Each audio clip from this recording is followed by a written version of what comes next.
Denis Yelisevich joins us. He's a public activist, businessman, and runs a political blog.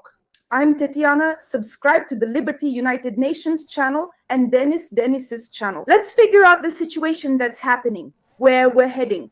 To peace, to war, or what should we expect? That's the situation. Trump called Zelenskyy twice. I'm interested in your opinion. Why did he call him? And Zelenskyy will be going there soon. Our media have published that there will supposedly be some kind of agreement to put pressure on the Russian Federation. And at the same time, Ukraine will get Tomahawk. At the same time, Medvedev speaks out and says that if Ukraine gets Tomahawk, this situation will end badly for everyone, especially for Trump. But Trump says that he'll call Putin, and if there is no peace, the missiles will fly. I began to hope for peace. How did you feel hearing that? Today, Ishelta Faim is publishing an article stating that if Tomahawks are sent to Ukraine, it will be between 20 and 50 missiles. And in total, America has more than 4,000 missiles available. So why is Zelenskyy going specifically to Trump? What will happen there and how will it affect Ukraine? Hello, Tatiana. Hello, viewers. Let me correct you. I'm not an activist, and I warn people, beware of activists. They're trouble. Thank you. These people will only harm you and Ukraine. Regarding your question, well, obviously, Zelenskyy's conversation with Trump was primarily about Tomahawks, and secondly, about everything else that's happening, including political matters. Politically, as you know, a very large-scale summit took place yesterday in Sharm el-Sheikh. Almost all the world's leading leaders were there. Yes, you named the numbers correctly regarding the Tomahawks. As I told you earlier, I don't believe in this story. They say there will be a special announcement tomorrow. I think Waltz or someone will announce it in America. And everyone says they will give Tomahawks. They will give them, and they struck with Tomahawks. A major difference in distance. The only thing I want is for the war to end. That's the only thing I care about. And that's the only thing I worry about. As for everything else, let's see. I can't name my sources for you. I can only throw in something very interesting. It will begin in early November, making the first or second week politically interesting. I saw that post on your Telegram channel, then checked other channels to see what they wrote. People are saying that the war will end in early November, and they are hoping for that. And if we talk about that meeting where Trump spoke in front of Israel, he said that he was very effective. Supposedly, he went to Russia earlier in August to discuss with Putin what would happen regarding peace. They expected the meeting to last 15-20 minutes, but it ended up taking 5 hours. He is highly effective and surpassed expectations. And now in Russia, they say that it's a good thing that Trump is no longer dealing with the issues of Palestine. All the attention will be switched to the Ukrainian-Russian war. Do you personally expect peace to arrive at the start of November? I don't want to make such loud statements. I can only say that this year there will definitely be a freeze, a radical decrease in the intensity of fighting on the front. I'm not saying this will be formalized in documents. I'm saying de facto, in reality, that's how things will be. I can't give you any dates except for the ones I've already told you. As for Vitkov, either I'll talk about it with you on air or on my own stream. I said that besides the fact that it's just great that the war in Israel is over with Gaza, this is especially good for Ukraine, as everything will now focus on Ukraine. Of course, Vitkov is an effective negotiator, extremely experienced in business, a top-level negotiator. Some things Trump says, sometimes he might joke around, but actually I call it playing dumb.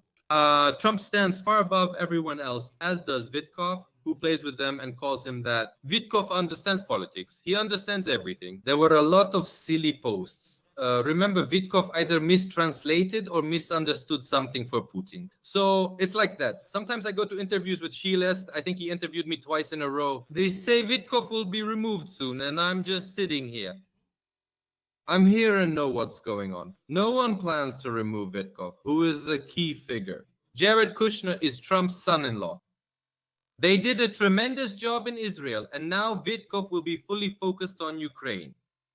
And I want to tell you about General Kellogg, as he has been appointed as the special representative for Ukraine. But the real diplomatic, full-fledged function as someone who can communicate properly with both sides, that's exactly Steve Vitkov. We've brought up an interesting topic about documents. I used to think that documents were very important. Now that peace exists between Hamas and Israel, it's unclear which documents should be signed or by whom, because Palestine and Israel were at war with each other. They had a conflict, and the peace guarantees were signed by America, Egypt, Qatar, and Turkey. And I'm curious, how far in advance did all the people agree with each other about the agreement, what it would be like, what the peace would be like, and how long it would last? Since then, people on both sides continue to be killed. Look, Tatiana, about the documents, other countries signed them because the players signed us. It was agreed with Hamas, and honestly, they accepted excellent terms, including disarmament. Just imagine. Subtitles by Dima Torzo. Let's focus on this event, let's say, around something else. We were constantly fed some mantras. You can't negotiate with terrorists. They came here to kill us. Hiding behind semi-fake phrases of Golda Meir, which she never actually said. They changed her quote and so on and so forth. Who are Hamas? Well, YouTube doesn't really like that word. Those very ones that start with the letter T. And negotiations were held with them. And negotiations were held with them by President Trump's team, including Secretary of State Rubio. This was all done through intermediaries. That's how things work in real life. Those loud, anonymous social media posts. We don't negotiate with those people. They came to kill. That's just how it is. Everything else is a fairy tale. Life is unfair. It's reality, not a movie. And we need to take that into account, and people need to be prepared for it. There are unpleasant negotiations ahead, an unpleasant end to the war, unpleasant conditions, an unpleasant compromise. But here you have to make a choice. Either fight and prepare for years, which simply means the end of Ukraine, or peace. It won't be at a good price, and there can't be one now. So many people have died. The numbers remain undisclosed. If revealed, people would react strongly. It seems to me that when Hamas made this agreement with Israel, actually these countries did it instead of them. This agreement was made much earlier, and its terms were determined beforehand. Hamas already knew all of this would happen, and so did Israel. Yet the war went on and people kept dying. What I'm saying is, maybe back when Vitkov went to talk to Putin, they had already reached an agreement and knew under what conditions our war would end. But it is still going on. People are dying right now. I don't believe the agreement and peace happened in a single day. Of course not. Of course, everything was agreed upon in advance. Of course, there are concerns that no one will disrupt anything. That's why serious mediators are involved. It's all based on guarantors and words. Do you trust the word or not? Serious parties get involved, serious people, and that's how it will work. That's roughly how it will work with Ukraine as well. Another question is, who is Putin and how does he behave? He's a person who will drain all your blood, wear out all your nerves. Today he agrees, tomorrow I do, and so on. As for Zelenskyy here too, unfortunately, I have to say that people have been deceived. They thought that Zelenskyy suddenly woke up one morning and said, now I'm for peace. Now his rhetoric is, we need peace. We have to make it this year, urgently. But wait a minute. 2 months ago, he was very militant.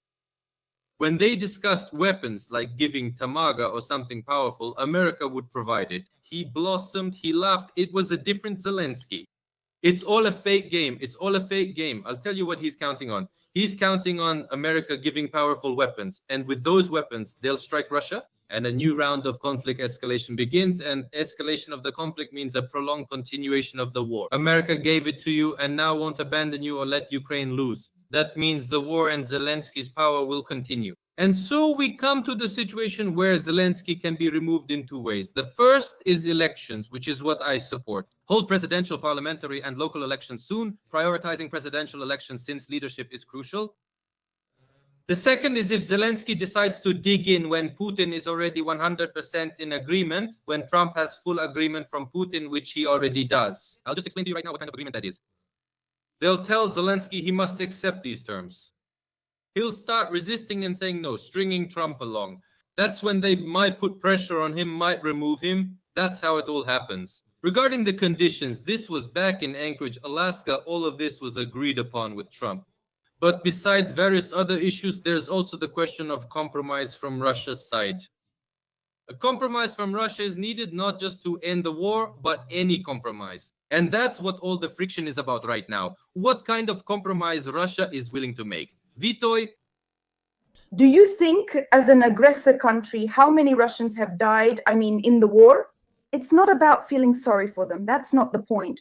It's about what Putin will show his people, his nation, his voters, what the result of this war is for him. Putin, like Zelenskyy, will never reveal the true casualty numbers. Moreover, there's a big difference. There is no general mobilization there. They pay money to hire mercenaries. You go, they pay you quite a lot by their standards, and you go to war voluntarily. He buys manpower, but Putin, as we can see, can always sell. In a totalitarian country, almost anything can be sold to people. Putin will keep selling. Let me give you an example. Look, access to the sea. Look, Mariupol, he'll say, we got it back. Look, Donbass, if there's some territorial compromise, look, Donbass is ours now. Look, we defeated NATO, we defeated them, we denazified NATO. Well, all these standard fairy tales, all of that will work. But there's another very important nuance here, one that people either don't know about or don't want to know about. In any case, on the negotiating table, one of the most important conditions, so to speak, will be, and already is, the Russian language and freedom of religion. No one understands the war won't end if they say here, from now on, we'll keep oppressing the Russian language, this religion, yes, that religion, no, and so on. You see, that's the point. I'm not defending the Russian language or religion, I'm defending democracy. About half the population speaks Russian, maybe 40, maybe 60%, but it's a lot. And you want to ban it? Yesterday, I watched it after someone sent it to my board. Sverdenko is submitting a bill to remove Russian and Moldovan from the Charter of European Languages and to somehow call Jewish language Hebrew or the other way around. There are already some schemes there. So I clearly understand that the so-called United States Agency for International Development is working, it's all functioning, and there is targeted work being done, just like in the Baltic countries. This will only lead to bad things for Ukraine. They said that Putin will show his voters, the people, why there was a war in Ukraine. Now let's decide what Europe has achieved. Because if we analyze this situation, Europe kind of pushed Ukraine into the arms of war, and they wanted us to fight so that Russia would be exhausted in this way. Just recently, Bloomberg conducted an interesting study which found that fuel production in the Russian Federation has dropped by 20%. But this happened only for the reason that America was providing Ukraine with intelligence. They specifically targeted oil depots, causing production to fall by 20%. As a result, diesel exports decreased and gasoline imports increased. But Europe wanted to weaken Russia. We were told that Russia would collapse, that it would cease to exist. And what do you think? What does it mean for Europe? They gave us money for the war while our people were dying and we faced tragedy, and they reached their goal. They did. Well, still, let's admit it, Ukraine has ground down a large number of Russian troops and has also ground down a large number of mercenaries. But yes, these are still Russians. They have, to some extent, weakened Russia. Still, how can I put it? Russia's real strength was tested in battle. All of this. Well, those who study military affairs can explain this to you better, of course. That is, war has changed. Military affairs have changed, and they got a huge field for analysis. NATO in particular, a huge field for analysis. So how do you fight or wage war against Russia? Everything was arranged like this. One of the main recipients is Britain, for whom Russia really poses a huge military and geopolitical threat. But Britain has completely failed economically, politically, and militarily. That is, this is a country that was once a superpower and has now become an ordinary state. But the intelligence services still continue to behave as if Britain is still a superpower. In fact, they have no problem addressing their personal issues. We don't wish harm to the United Kingdom, but they prefer to address their own issues, often at the expense of countries like Ukraine. I'm absolutely against this. I wonder why the center of world democracy behaves this way. And so how will they behave with Putin after the war ends? Because right now we see the situation where they wanted to weaken Putin, and later on, hypocrisy, they will pretend that they didn't want to. It's like, it's none of my business. So how do you see their position? Look, they have another victory. Maybe it would be too cynical to call it a bonus for Europe. They got a huge number of our people. I mean, right now, everyone is fighting for people. Our people are not just some migrants, let's not say from where. These people are more educated than others, share a similar culture, and have almost the same religion. And all of this is very important. Europe saw a major influx of labor. Poland gained great investments, great people, and made significant progress.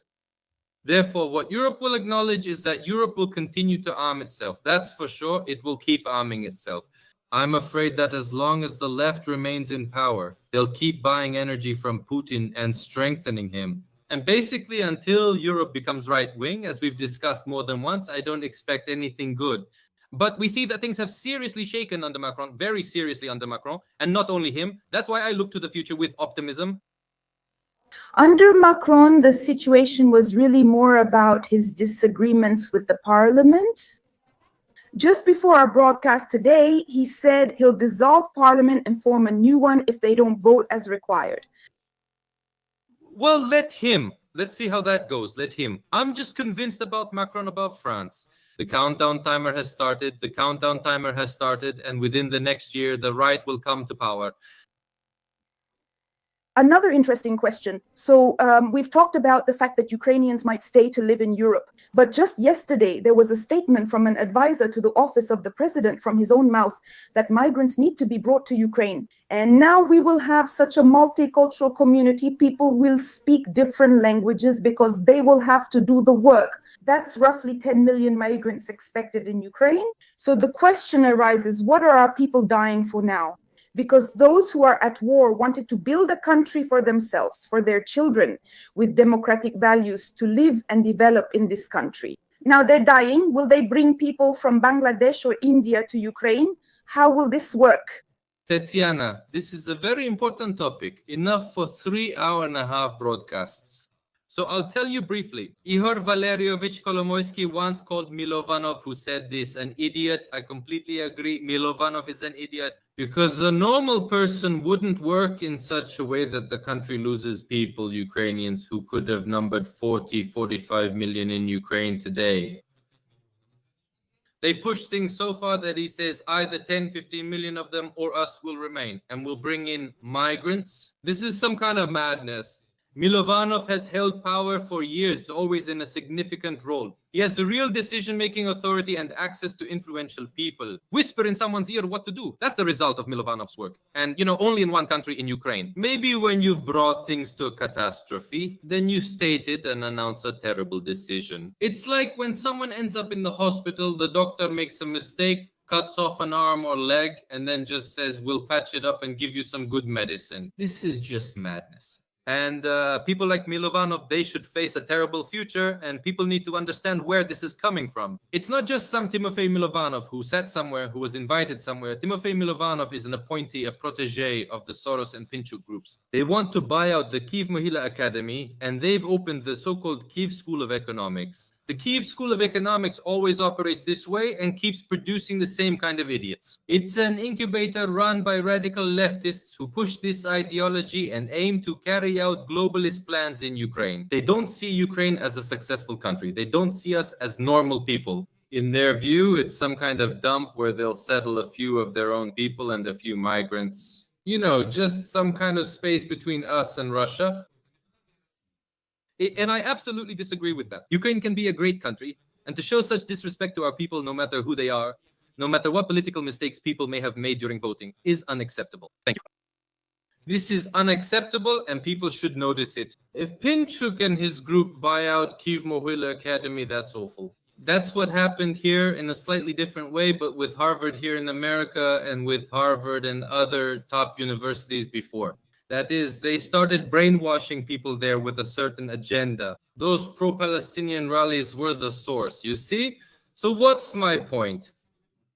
People who specifically adhere to different laws, views, and non-American ideas living and studying here in America want to live here but promote a different point of view. Let's apply this situation to our country, to Ukraine. What will happen next? Well, let people write in the comments. Someone lives in Canada. There are a lot of Indians in Canada. Let them write how to live with such people. Thank you.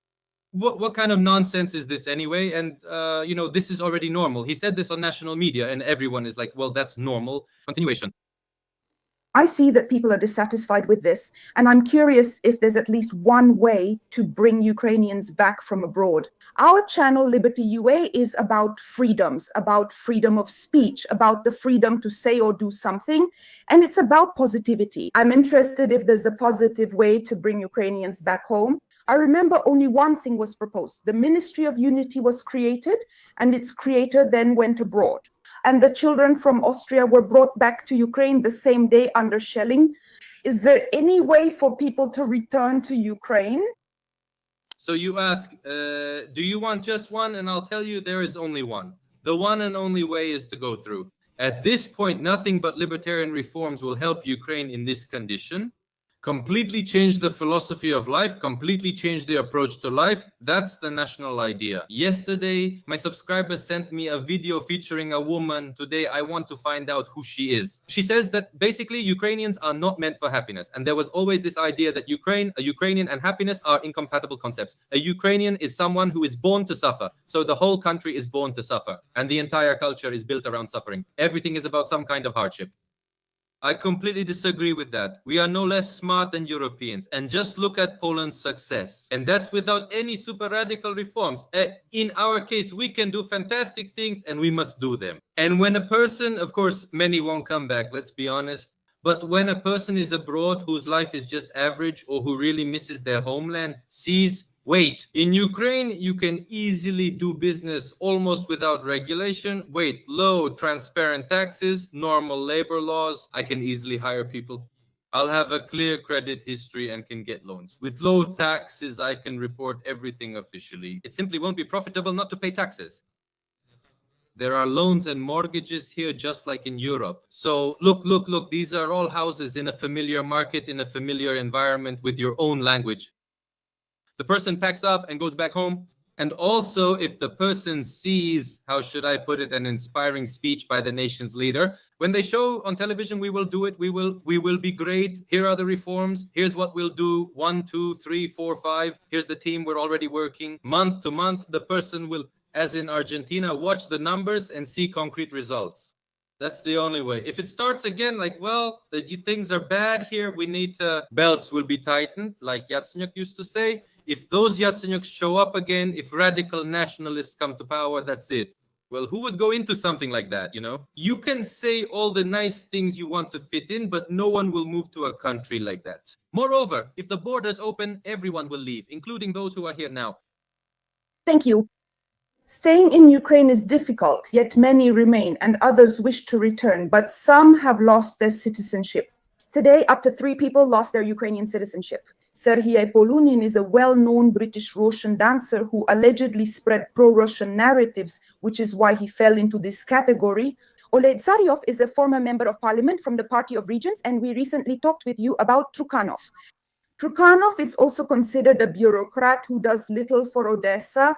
Now, accordingly, a petition was submitted, people voted, and Zelenskyy signed the corresponding decree.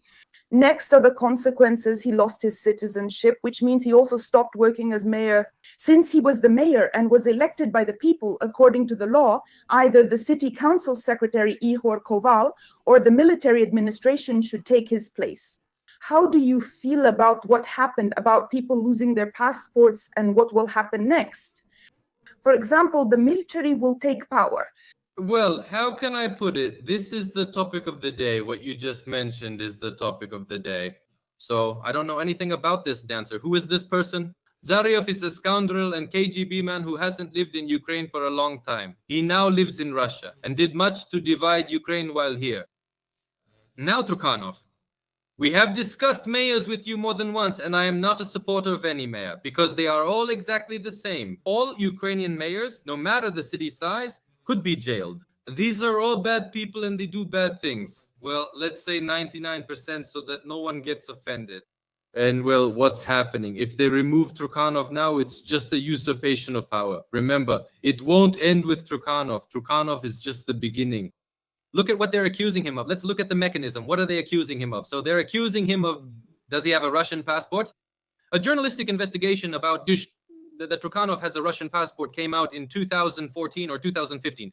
10 years ago, after 3.5 years of war, Turkanov suddenly has a Russian passport on October 13th, either today or yesterday. This is already... What about you? When the Russians invaded and nearly took Odessa, weren't you concerned about a mayor with a Russian passport in those first months? Did it only start bothering you now? Then suddenly a petition appears created by someone from Lviv, and it magically gets 25,000 signatures in less than a day. A lot of my followers have created petitions. Many public figures whom you and I know or see have created these petitions. It's such hard work to gather 25,000 signatures. You need to involve a whole network of people for this. Well, you need enthusiasm, and the petition really has to be good. It's all set up. Now it's like this, and people like Laken organize rallies in Odessa. So I really regret that a certain part of the security service of Ukraine has become Zelenskyy's private army and private agency, and basically carries out political orders. So Laken is organizing a rally. Today, Vilkul from Kryvyi Rih is being mentioned now. I can't stand Vilkul, but I can't speak out against him now, because that's also a usurpation of power. This way, they want to take over the local government for themselves. Tenders, all of that, the sweet deal. Odessa is a super city, especially now when we've lost access to one sea and we only have the Odessa port left. We're talking billions, literally billions of dollars, grain and all imports. It's fantastic, and that's their goal. That's why military administration head Kaipa Kumyermak, a illustrated Yanukovych-era official, was present. If you look at his biography, only in Ukraine could someone like that succeed. You get it. And then, of course, the final target is Klitschko. But Klitschko is really a resourceful person. It's hard to get close to him. He has connections in the West, so it's all more complicated there. I've never, if you noticed, spoken out against the local authorities. And that's for one reason only. Because, yes, things are that bad. But if a usurpation happens, then everyone is done for. Their resistance is ineffective. Do you know why Vilkul, Klitschko, and Turkanov don't actively resist? They know those people are like these and will steal just as these do. And there is no goal of any future reforms. For them, these cities are just cash cows. You understand? Cash cows. And that's what hurts. To have a city like Odessa, once it was a free port, meaning no taxes, no duties. Odessa was being built up then. Everyone was making money. There's still a lot of smuggling there because everyone knows it's the only way to make real money. So why not offer better conditions? Nobody needs it. Next, the military administration will take over. The military administration loyal to Zelenskyy will be in charge. What do you think about the military administration? Why are you targeting the military? They'll tear down all the monuments. They'll rename all the streets, and they'll release 10 more thugs like the ones who killed people out on the streets. And now Odessa is no longer Odessa, and now Odessa is gone. Do you understand the great city, the great one? I also see that in the public pages of members of parliament, there is information that they are concerned that if what you are talking about happens, if military administrations replace mayors in other cities, including Odessa, it might somehow affect the elections. In this way, it's as if the local authorities will be bringing either Zaluzhny or Budanov to power. Are you connecting these events with each other? I heard such a rumor. If Turkanov started interacting with Budanov under the table in the shadows, as if with the aim of supporting Budanov in the upcoming presidential elections, maybe that's the reason. I don't know. I don't want to take part in these shady things. Who made deals under the table and with whom doesn't matter at all. But there's one thing we missed. Now, in October, local elections were supposed to take place. I think they were scheduled for the 31st.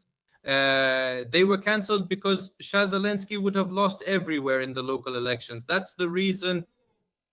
This person then tells Axios, I'm for elections. I won't cling to power. That's it. That's all. I'll leave right away. I'll leave right away.